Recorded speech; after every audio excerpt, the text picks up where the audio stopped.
O tema do nosso estudo desta noite é o coração, como Deus vê o nosso coração e o que é o coração à luz das Sagradas Escrituras. Nosso texto base se encontra em Jeremias, capítulo 17, de 9 a 10. Jeremias 17, de 9 a 10. Irmãos podem acompanhar a projeção ou, se quiserem, também podem acompanhar nas suas Bíblias.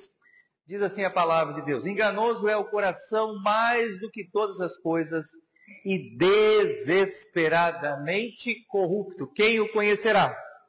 Eu, o Senhor, esquadrinho o coração, eu provo os pensamentos, e isto para dar a cada um segundo o seu proceder, segundo o fruto das suas ações.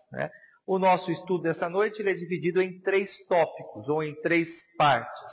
Nós queremos apresentar uma definição bíblica do que é o coração. Nós queremos falar sobre os efeitos da queda, do pecado adâmico no coração do homem. E, por último, a maior necessidade do nosso coração. Esperamos, com a graça de Deus, sermos claros, objetivos e que a palavra do Senhor edifique as nossas vidas em nome de Jesus. Primeiro, quando falamos sobre o coração na Bíblia, eu e você precisamos entender que o coração na Bíblia não é o órgão que bate no nosso peito. Mas o coração na Bíblia, ele é o centro das nossas emoções, razões, convicções, crenças e aquilo que move as nossas atitudes. E na Bíblia, nós podemos afirmar que 3 outras palavras são sinônimo de coração. Veja, a primeira palavra é a palavra alma. Gênesis 2:7 diz: então formou o Senhor Deus ao homem do pó da terra e lhe soprou nas narinas o fôlego de vida, e o homem passou a ser o quê? Alma vivente. Então o homem ele é constituído de matéria e de imatéria, de corpo e alma. A alma na Bíblia é sinônimo de coração. O que é a morte dentro da perspectiva bíblica? Morte é a separação entre o corpo e a alma. Morte é a separação entre o corpo e o coração, podemos assim dizer. Nem a medicina sabe precisar exatamente a hora do óbito. A gente assiste aqueles filmes, Plantão Médico, por exemplo, E ali os médicos muitas vezes, no meio do enredo, na narrativa, quando falece um paciente, Cida? Ele diz, hora do óbito, Mas aquela hora que o médico afirma ser a hora do óbito, eu e você podemos afirmar com precisão que verdadeiramente é a hora do óbito? Não. Biblicamente, é quando ocorre definitivamente a separação entre o corpo e a alma, entre o corpo e o coração. A segunda palavra na Bíblia, que é sinônimo de coração, é espírito. E espírito com letra minúscula. Eclesiastes 12:7 diz: e o pó volte à terra como era, e o espírito volte a Deus que o deu. Então Deus ele concede o homem a alma, o espírito e o coração. Rapidamente, é claro que o nosso assunto não é escatologia, mas vale rapidamente aqui abrir uma nota de rodapé e aproveitar o ensejo para fazer alguns esclarecimentos. Na morte do crente, para onde vai a alma? Para o céu. E o céu, é importante afirmarmos, não é o nosso lugar definitivo. Conforme os nossos próprios símbolos de fé nos ensinam, o céu é o estado intermediário. As almas dos crentes, elas ficam ante a presença do Senhor, adorando ao Cordeiro, adorando ao Senhor, aguardando o grande dia em que o Senhor há de vir buscar a sua igreja. Então, voltando agora ao nosso estudo, é importante nós enfatizarmos, reafirmarmos que espírito e coração são sinônimos. E o último, homem interior. Paulo ele usa muito essa expressão, Paulo ele usa mais essa expressão homem interior do que coração. Romanos 7:22 diz: porque no tocante ao homem interior, Paulo falando depois do seu encontro com Cristo, de ter passado pelo processo do novo nascimento, da regeneração, ele diz: tenho prazer na lei de Deus. Então o nosso coração passa a ter prazer na lei de Deus quando? Depois que passa pela experiência do novo nascimento. Mas nós pretendemos discorrer e falarmos sobre isso logo à frente no nosso estudo. Então, diante disso, nós queremos então fazer algumas afirmações que na verdade são definições do que é o coração. Eu pretendo nessa primeira parte do estudo aqui deixar bem claro a todos vocês o que é o coração à luz da palavra de Deus. Em primeiro lugar, é a parte imaterial do ser humano, ou a parte espiritual do ser humano. Aonde fica a nossa alma? Em nosso corpo como um todo. Não existe um lugar preciso aonde fica a nossa alma. O homem, ele é uma unidade chamada unidade hipostática, constituída de corpo e alma. O nosso coração, nossa alma, nosso espírito, não é como um órgão, como o rim, como o coração, como o fígado, que é possível pegar, apalpar, remover, substituir. Não. A alma, ela está intrinsecamente ligada ao corpo humano. Então, o nosso coração é aquilo que nós chamamos da parte imaterial do ser humano. Ponto 2, é a parte que nos conecta com Deus. Qual é a diferença entre o homem e o animal? Eu acho que vocês aprenderam na escola o mesmo que eu, né, Nival? O homem é um ser racional e o animal é um ser irracional. Lê do engano.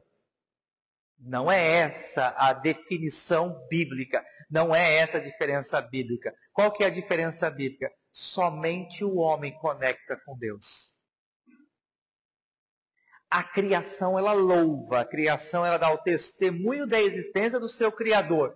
Os céus proclamam a glória de Deus. E o firmamento anuncia as obras das suas mãos. Mas o hipopótamo se conecta com Deus? Não. O macaco se conecta com Deus? Não. A diferença é que o homem, ele foi criado por Deus. Quando Deus soprou no homem a alma vivente ou o coração, isso Deus fez para que nós nos conectássemos com Ele. E todo ser humano, ele tem necessidade de se conectar com o seu Criador. Deixa eu fundamentar essa minha afirmação com algo científico. Não existe nenhuma etnia, não existe nenhum povo que não tenha uma religião. Não existe. Você pode procurar a mais remota etnia, a mais longínqua tribo, e nessa tribo, nessa etnia, o que você vai encontrar? Convicções religiosas. E a grande questão é a seguinte, Edson, quem ensinou esse povo a ter religião? Porque povos tão primitivos, afastados, podemos dizer assim, do contexto urbano na qual nós estamos inseridos, possuem uma religião. Tem sacrifícios, tem altares, tem sacerdotes e tem lugares específicos para adoração. Quem ensinou isso a eles? Mas eles têm. Por quê? Porque já está intrínseco no coração do homem a necessidade dele se conectar e de ele buscar a Deus. Terceira afirmação sobre o coração é a parte onde se encontram as nossas convicções e valores. Dois pontos importantes aqui. Primeiro, todos nós temos convicções e temos crenças. Todos nós. É o que nós chamamos na teologia de cosmovisão. A forma como nós enxergamos o universo. Todos nós temos. Ok? Nós vamos, ao longo do tempo, ao longo da nossa existência, firmando as nossas crenças, firmando os nossos valores, firmando as nossas convicções. Vamos lá, vamos deixar isso bem claro, meus irmãos. Por exemplo, com o passar do tempo, as pessoas elas vão estabelecendo valores como é certo roubar ou errado. É certo falar a mentira ou é correto falar a verdade? É certo trabalhar ou é errado trabalhar? São convicções que nós vamos firmando no decorrer da nossa existência. E aonde essas convicções elas são firmadas? Biblicamente falando, no nosso coração. Outra questão importante. Muitas das nossas crenças e convicções nos são desconhecidas. A gente não consegue identificar com clareza. Por isso que no Salmo 139, Davi diz: Senhor, sonda o meu coração e vê se há em mim algum caminho mau. O que nós precisamos fazer? Uma breve aplicaçãozinha aqui, né? Pedir ao Senhor Deus que nos ajude a enxergar, a identificar as nossas crenças e convicções. Ok? Quarto, é a parte onde se encontram os nossos sentimentos, alegria, tristeza, paz e agitação. De onde vêm os nossos sentimentos? A gente até canta aquele cântico: a alegria está no coração daquele que já conhece a Jesus. Então os nossos sentimentos, eles são provenientes da nossa alma, do nosso espírito, do nosso coração. E aqui, deixa eu fazer uma breve e importante exortação. A ciência moderna, ela tem visto o homem apenas como um ser biológico. E esse é um grande erro. E as pessoas, ao invés de serem curadas, elas estão cada vez mais doentes. Quer ver? Por exemplo, se uma pessoa ela está ansiosa, o que a ciência moderna e a medicina fala? Vai tomar um ansiolítico. Se uma pessoa está triste, toma um remedinho para você ficar mais alegre. É claro, e é importante que a gente afirme, que existem patologias, que existem enfermidades, mas boa parte das tristezas que temos em nossa vida não são provenientes de enfermidades físicas, mas são oriundas e provenientes da onde? Nosso coração. Então a gente tem visto um esforço científico no sentido de querer anular a realidade bíblica de que o homem ele é um ser espiritual, de que o homem é um ser imaterial. E muitas das nossas tristezas não são resolvidas no consultório médico. Mas elas são resolvidas quando nós nos conectamos verdadeiramente com Deus. E por último, é a parte que nos move a agir. Nossas escolhas partem daquilo que está dentro do nosso quê? Coração. Aqui nós estamos. Vocês se moveram até aqui. E o que trouxe vocês aqui foi a força do coração de vocês. Bonito, né? Até meio poético e romântico, né? Mas o que eu quero dizer com isso? São as nossas convicções, as nossas crenças. São os nossos sentimentos que nos movem a tomarmos escolhas, são as nossas convicções que nos levam a tomar decisões. Então, o que eu e você precisamos compreender é o que nos leva a nos vestir, o que nos leva a escolher as nossas roupas, o que nos leva a nos escolher o lugar aonde nós vamos jantar, com quem vamos nos relacionar. As nossas ações e atitudes, elas são resultados daquilo que está dentro do nosso coração. Então, recapitulando, isso aqui é muito importante. O que é o nosso coração? É a parte imaterial do ser humano, é a parte que nos conecta com Deus, é onde está firmadas as nossas crenças, convicções e valores, é a parte que move os nossos sentimentos como alegria e como tristeza. Só um rápido adendo aqui. Para os judeus, eles não consideravam o coração como a parte das suas emoções, mas eles consideravam as suas entranhas. Né? Então o judeu, ele falaria assim para sua esposa: eu te amo de toda a minha entranha. Estranho para nós isso, né? Mas só para justificar o porquê. Talvez você já passou um medo ou um susto na vida. E de onde vem, podemos dizer aqui, aquele sentimento? Um frio da barriga. Ok? Então, por isso. Mas nós entendemos que as nossas emoções e sentimentos não são provenientes nem das entranhas, nem do coração, nem do fígado, mas as nossas emoções, elas são provenientes do nosso coração, da nossa alma. É a parte que nos leva a tomarmos escolhas e a fazermos decisões. Ponto 2 do nosso estudo: os efeitos da queda no coração. E aí agora, Marcos, nós chegamos ao nosso texto base. Jeremias 17:9 diz: enganoso é o coração mais do que todas as coisas, e desesperadamente corrupto, quem o conhecerá. Eu quis destacar aqui 4 efeitos da queda no nosso coração. Primeiro, a queda corrompeu o nosso coração, fazendo com que nós nos tornemos idólatras. E nós temos ídolos que construímos dentro dos nossos corações. Eu gosto muito de uma expressão que diz que o nosso coração é uma fábrica de ídolos. E só existem 2 coisas para adorar. Ou adoramos o Criador, ou adoramos a criação. E quando falamos em adorar a criação, falamos em adorar a nós mesmos. Em adorar aquilo que fazemos. Em adorarmos o dinheiro. Em adorarmos o status, a fama, o reconhecimento e a glória que este mundo oferece. O nosso coração vai nos levar a adorar alguma coisa. Só que como o efeito da queda, o nosso coração, por causa da sua corrupção, não nos levará a adorar a Deus.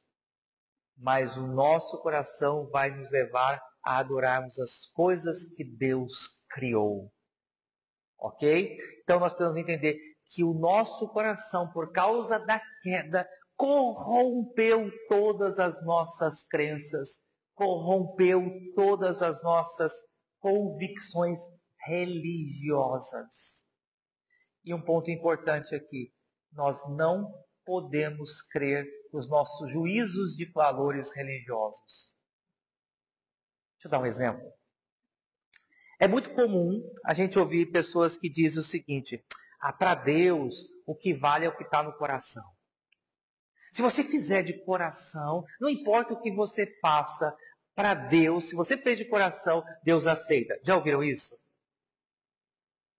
É certa essa afirmação? Nós precisamos entender que Deus ele determinou um padrão claro para ser adorado. E Ele nos deixou um padrão claro de culto a Ele. E aonde nós encontramos esse padrão claro de culto a Deus?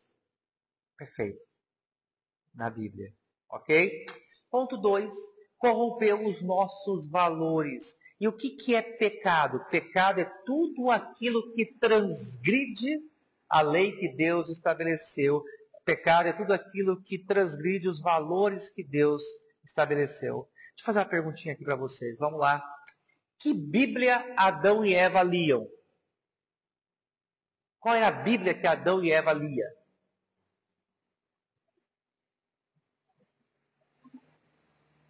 Hã? Não tinha Bíblia. Muito bem, Marcos. Bom, meu teólogo de plantão. Parabéns, ficou até vermelho. Marcos, se Adão e Eva não tinham a Bíblia para ler, como é que eles sabiam o que era certo e errado?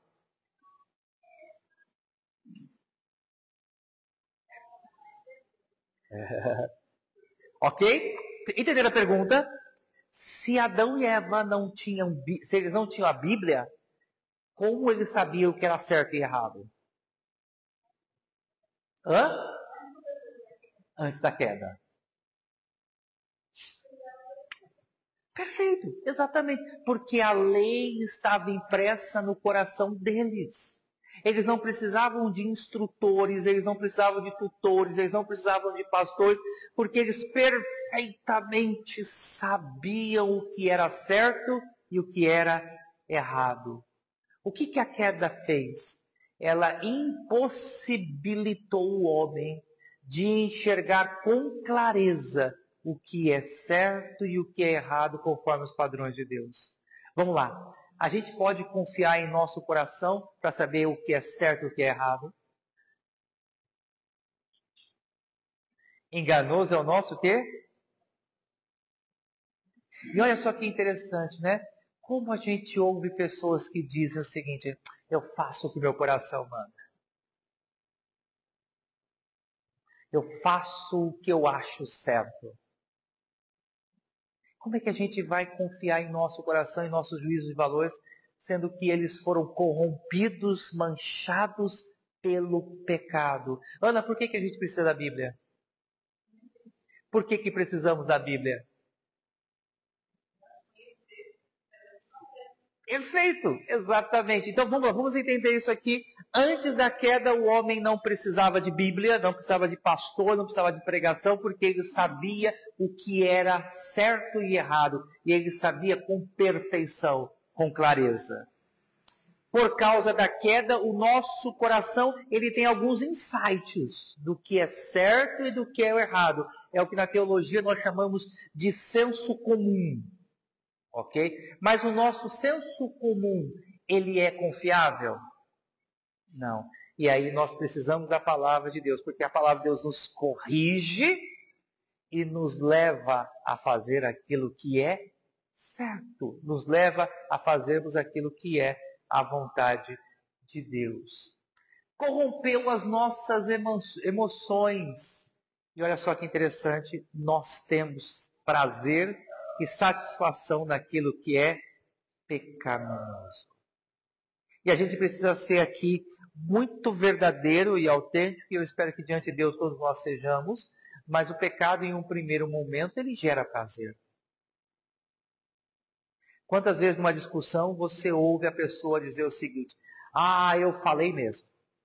Eu coloquei para fora tudo que estava entalado aqui e agora o meu coração está até leve. Já ouviram pessoas falar assim? Pecaram, ofenderam, mas porque esbravejaram, colocaram para fora tudo aquilo que estava dentro do seu coração. Estou até mais leve. Observe como o nosso coração ele é pecaminoso. Às vezes a gente se depara com situações no gabinete pastoral de pessoas que nos propõem dizendo o seguinte: pastor, eu quero deixar meu casamento. E a gente pergunta muitas vezes, Oswaldo, mas por que você quer deixar o seu casamento? E a resposta é essa: porque o meu coração não ama mais essa pessoa. Toma suas decisões baseadas nos seus sentimentos que foram manchados pelo pecado. E maldito e infeliz é o homem que confia no seu próprio coração, porque ele é enganoso e desesperadamente o quê? Corrupto. Uma questão muito importante. Você nunca pode aferir a verdade pelas suas emoções. E isso é tão presente na realidade evangélica dos nossos dias, mas é tão presente. Deixa eu ilustrar isso. Qual é o bom culto? Qual é o culto que a gente gosta? Qual é o culto que a gente vai para casa muitas vezes feliz? É o que arrepia. É o que a gente fica emocionado. Aí algumas vezes as pessoas nos param na porta e a gente fala: pastor, hoje o culto foi uma bênção. E fala: por quê? Pastor, quando o conjunto tocou aquela música, pastor, arrepiou tudo. E às vezes a pessoa não está nem pensando na letra, mas está levada pela melodia, pela harmonia, pelo ritmo, ela se sente emocionalmente o quê? Tocada. E às vezes o pastor traz uma pregação bíblica, falando sobre o pecado, contando os nossos erros, e a gente fala: hoje o culto está sem graça, hoje o culto foi muito ruim. Que mensagem! Não senti nada daquilo que o pastor estava falando. Percebem? Eu e você não podemos confiar nas nossas emoções, porque elas são enganosas. Vamos lá, talvez você vá assim: pastor, é errado ter emoção? Não, de forma nenhuma. Eu estou dizendo que a gente deve anular as nossas emoções, nossos sentimentos? Não, de forma nenhuma. Mas existe um processo natural. O processo é o seguinte: o meu coração conhece a verdade. Ele tem um encontro com a revelação de Deus, com a sua palavra. E mediante o encontro com a verdade, o nosso coração ele passa a sentir emoções. Quer alegres e quer muitas vezes tristes quando nós somos confrontados com a verdade da palavra de Deus. Se você lê um texto da palavra de Deus que fala ao seu coração, apontando os seus pecados, isso deve produzir o que no seu coração? Tristeza e vergonha. E essa é uma santa e bendita emoção, quando nós somos confrontados com a palavra de Deus. Então é importante que todos nós entendamos que por causa do pecado dos nossos pais lá do Éden, todos nós já nascemos com o nosso coração manchado, já nascemos com o nosso coração corrompido e não podemos confiar nos nossos próprios juízos e valores, não podemos confiar nas nossas próprias emoções e, por último, nem naquilo que a gente faz. Eu confesso a vocês que o maior medo e o maior inimigo que eu tenho no ministério sou eu mesmo. E eu oro muitas vezes pedindo, Senhor, guarda de mim mesmo. Porque, Nival, a gente pode fazer algumas coisas muito belas na vida da igreja. Visitar uma pessoa necessitada, pregar a palavra de Deus, aconselhar as pessoas que sofrem, instruir os filhos no caminho da verdade. Porém, se em algum momento a gente faz aquilo para a nossa própria vaidade, todo o nosso esforço ele foi em vão. E a igreja muitas vezes pode falar assim, nossa, olha que beleza que o pastor está fazendo, olha que lindo o ensino bíblico, mas eu sei, Deus sabe o que está dentro do meu coração. E a gente não pode confiar em nossas atitudes. As nossas ações, elas nos enganam. Por isso, constantemente, a gente precisa submeter o nosso coração à ação do Espírito Santo de Deus.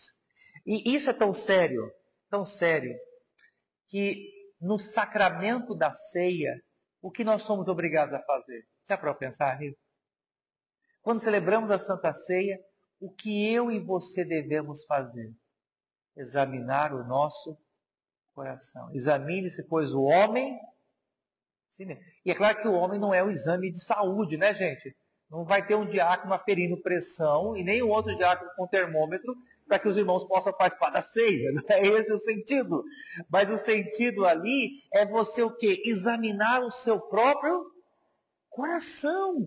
Ver se a sua vida ela está digna, se você tem naquele momento paz com Deus, paz com a igreja, para que você possa participar da Santa Ceia do Senhor. Então, essa é uma disciplina que os puritanos, no século XVII, eles sempre ensinavam à igreja o examinar o seu próprio coração, a disciplina do autoexame das nossas motivações. Ok?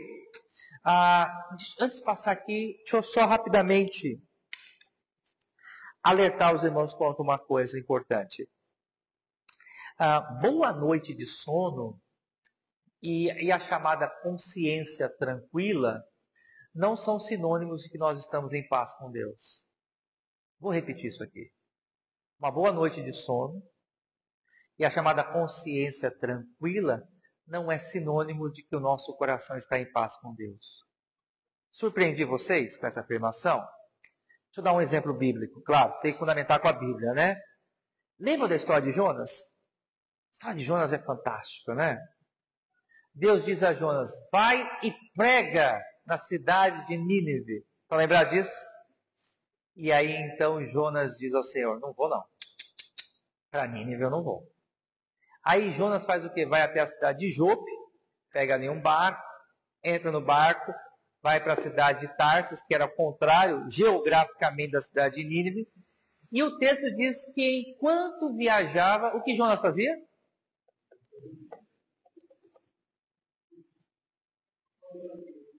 Deliberadamente, Oswaldo, contra a vontade de Deus. Não vou.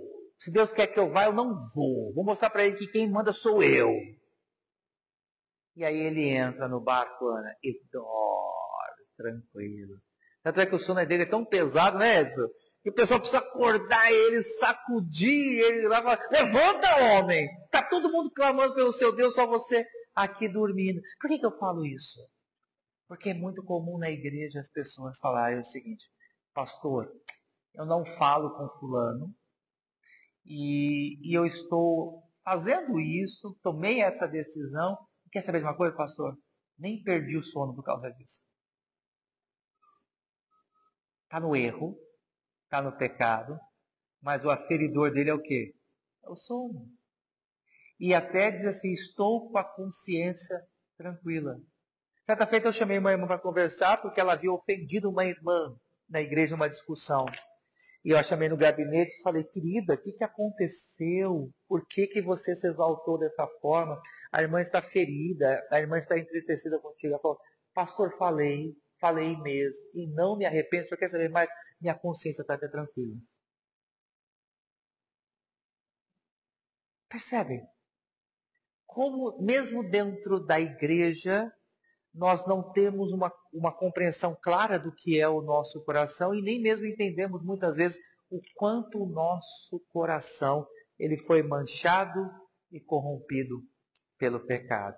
Muito bem, quero terminar o nosso estudo dessa noite falando sobre a maior necessidade do nosso coração. O que o nosso coração precisa? Olha só esse texto, Ezequiel 36, 26. Dar-vos-ei coração novo, e porém dentro de vós espírito novo. E olha só que interessante, espírito novo, espírito com letra minúscula, sinônimo de coração, alma, homem interior. Tirarei de vós o coração de pedra e vos darei o coração de carne. O que significa essa expressão coração de carne? Primeiro, coração de carne nesse texto aqui significa coração regenerado. Um coração que passou pela experiência do novo nascimento. E sempre quando a gente fala sobre essa expressão novo nascimento, um texto que me vem à mente é o encontro de Jesus com Nicodemos. João capítulo 3. Evangelho de João capítulo 3. Nicodemos, ele era um dos principais fariseus do seu tempo. Ele era um homem de reputação ilibada. Nós podemos tranquilamente afirmar que Nicodemos era um homem que socialmente era irrepreensível, que gozava de grande prestígio na sinagoga, porque era um dos principais dos fariseus. Oi? De bom coração, dentro dos nossos moldes aqui, né? Podemos assim dizer. E ele vai até o encontro de Jesus, extremamente religioso. Se a gente fosse olhar, e se Nicodemos entrasse dentro da nossa igreja, fala, está aí um salvo. Está aí um homem crente. E Jesus, mesmo conhecendo todas essas virtudes desse personagem, o que Jesus diz a ele? Necessário é vos nascer de novo. Olha só que interessante isso aqui. O coração do homem pode produzir a chamada moralidade. A questão é a seguinte, moralidade e santidade, em alguns aspectos, são muito semelhantes, porém, quanto à sua essência, são distintos. Tanto santidade quanto moralidade, podemos afirmar que são conjuntos de boas virtudes, conjunto de boas atitudes. É a pessoa honesta, verdadeira, íntegra, correta, trabalhadora, bom pai, boa esposa, bom filho, enfim. Só que a santidade, ela visa a glória de quem? De Deus. E a moralidade? Visa a glória do homem. Lembram daquele fariseu, daquele religioso, que ele ia e orava em praça pública e chamava a atenção de todos, porque a sua oração era belíssima, e ele batia no peito e dizia assim, ainda bem que eu não sou como os demais pecadores. O seu coração tinha um Deus, com letra minúscula, a sua própria glória. Quando nós passamos pela experiência do novo nascimento, esse coração idólatra, ele é substituído por um coração, observem a palavra, inclinado à obediência. Nós somos perfeitos? Não. Mas o que essa mudança permite que aconteça em nós? Busquemos a Deus. Conheçamos a verdade. Nós, a partir desse momento, somos inclinados à obediência. Somos inclinados à adoração ao Deus verdadeiro. É possível o nosso coração buscar a Deus sem a experiência do novo nascimento? Somente podemos buscar a Deus mediante a experiência do novo nascimento. Necessário é vos nascer de novo. Podemos ter pessoas dentro da igreja com coração de pedra? Sim. São muitas vezes religiosos, moralistas, mas pelo fruto a gente consegue identificar essas pessoas. Elas pisam nos outros, elas humilham o seu próximo, elas se exaltam, e quando não são promovidas, essas pessoas elas se rebelam. Por quê? Porque no seu coração tem um altar e ela adora a si mesma. Ponto 2, capacita-nos à obediência à palavra de Deus. Lembremos que mesmo com a substituição do nosso coração, nós travamos uma batalha dentro de nós. É o que Paulo fala em Filipenses capítulo 1, versículo 6. Eu sei que aquele que começou a boa obra em vós, há de completá-la. Nós entendemos que a salvação, ela é um processo. A salvação, ela começou lá na eternidade, quando Deus nos escolheu. Ele nos escolheu o quê? Antes da fundação do mundo. Houve um determinado momento da nossa estrada que nós recebemos do Senhor o chamado. Romanos 8,30. Aos que predestinou, a esses chamou. Na sequência diz, esse justificou e a estes glorificou. E a glorificação, teologicamente, ela é dividida em 2 tempos. Quais são esses 2 tempos? Presente e futuro. Nós já caminhamos em glorificação, mas a glorificação ela se consumará no novo céu e na nova terra. Sabe qual que é a maior bênção para nós, o novo céu e a nova terra? A gente saber que lá não vai ter livre-arbítrio. E olha só que interessante, né? Tem igrejas, denominações que brincam pelo livre-arbítrio. Fazem quase do livre-arbítrio seu livro de lei, ou a sua principal doutrina. E é o que Deus vai tirar de nós no novo céu e na nova terra. Por que eu falo isso? A gente vai pecar? Teremos possibilidade de pecar? Então no novo céu e na nova terra não haverá livre-arbítrio.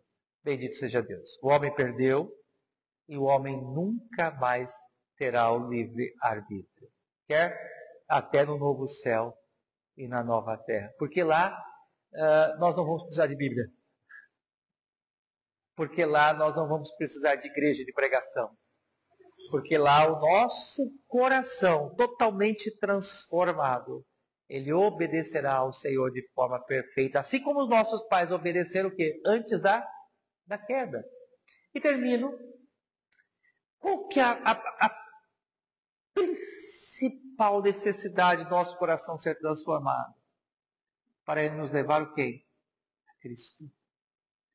Se nós não tivermos o nosso coração transformado, se o Espírito Santo de Deus não retirar de nós o coração de pedra, um coração endurecido, nós jamais iremos crer em Cristo Jesus. E é tão comum muitas vezes, né? Na igreja a gente fala o seguinte: ah, pastor, se a gente tivesse trazido aquele pregador famoso, se ele ouvisse aquele pregador renomado, eu sei que aquela pessoa haveria de se converter. Já ouviu conversas dessas? Discussões como essa? Irmãos, não é o homem que converte. Quem converte? É o Espírito Santo. E o Espírito Santo sopra aonde quer. O Espírito Santo ele pode usar o homem mais capacitado na pregação, o mais eloquente, o mais elaborado, podemos dizer assim, na preparação do seu sermão, mas como pode usar a pessoa mais simples também. Para que por meio daquela pessoa o Evangelho seja pregado e aquela vida seja transformada. Não é por força e nem por violência, mas é pelo Espírito do Santo de Deus que o coração de pedra ele é transformado por um coração de carne inclinado para obedecer. Qual é a maior necessidade do nosso coração? É sermos transformados, é passarmos pela experiência do novo nascimento. Irmãos, para a gente concluir aqui, 8 horas e 30 minutos. Observe, não são fatores externos que transformam o coração do homem. transformação ela ocorre de dentro para fora. Até há um esforço científico de tentar mudar o homem de fora para dentro. Não faça isso, não coma aquilo, não ande ali, não vá para cá. Mas esse esforço, ele pode ter um efeito passageiro. As mais profundas e significantes mudanças acontecem aonde? Dentro do coração. Já percebeu os nossos filhos? Quando eles são menores ou estão ainda na adolescência, né? A gente fala, não faz isso, daqui a pouco vai lá, né, Edson? E faz. E a gente fala, mas por quê? Eu falei para você não fazer, não é esse o nosso argumento? E a gente fica até bravo. Eu falei para você, mas eu falei tantas vezes você fazer isso. E por que fez de novo? Porque não entrou dentro do coração. Quando entra no coração, quando convence, quando o Espírito Santo escreve no coração, ali é a verdadeira mudança. Que Deus abençoe a todos, em nome do Senhor Jesus. Amém, queridos?